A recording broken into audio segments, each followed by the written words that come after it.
বিসমিল্লাহির রহমানির রহিম। কঙ্কালতন্ত্রের রোগসমূহ সম্বন্ধে একটু ধারণা দিচ্ছি। আর এই সমস্ত রোগের জন্য অর্থোপেডিক্স ডাক্তার রয়েছেন।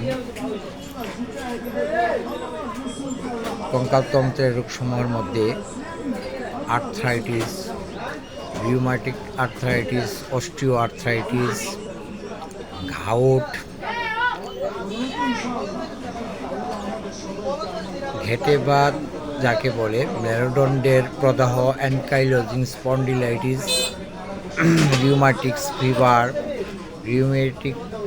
ফিভার হচ্ছে বাত জ্বর, সায়াটিক একটি বাত, মাংসপেশি ব্যথা বা ফাইব্রোমায়ালজিয়া, নরম হাড় অস্টিওমায়োলিসিয়া,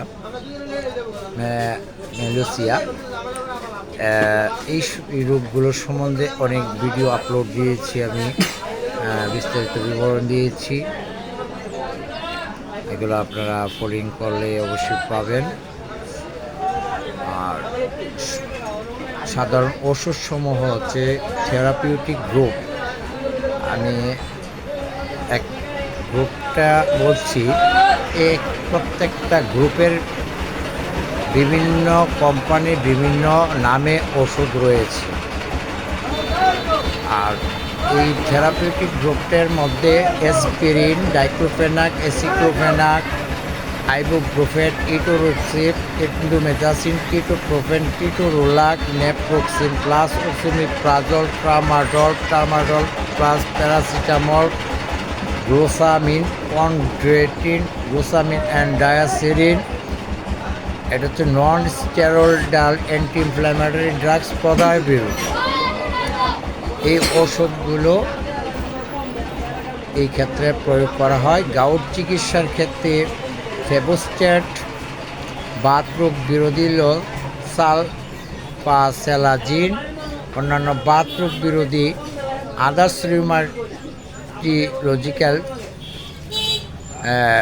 জন্য কর্টিকস্টেরয়েড, ডেক্সামেথাসোন, প্রেডনিসোলোন গ্রুপের মেডিসিন, এবং মাসল রিল্যাক্সেশন অ্যান্ড খিঁচুনি বিরোধী ব্যাক্লোফেন, টলপিরিসন, এভান্ড্রোনিক অ্যাসিড। এই গ্রুপগুলো রয়েছে। এই প্রত্যেকটা গ্রুপের প্রত্যেকটা কোম্পানিতে প্রত্যেকটা ট্রেড নেম রয়েছে।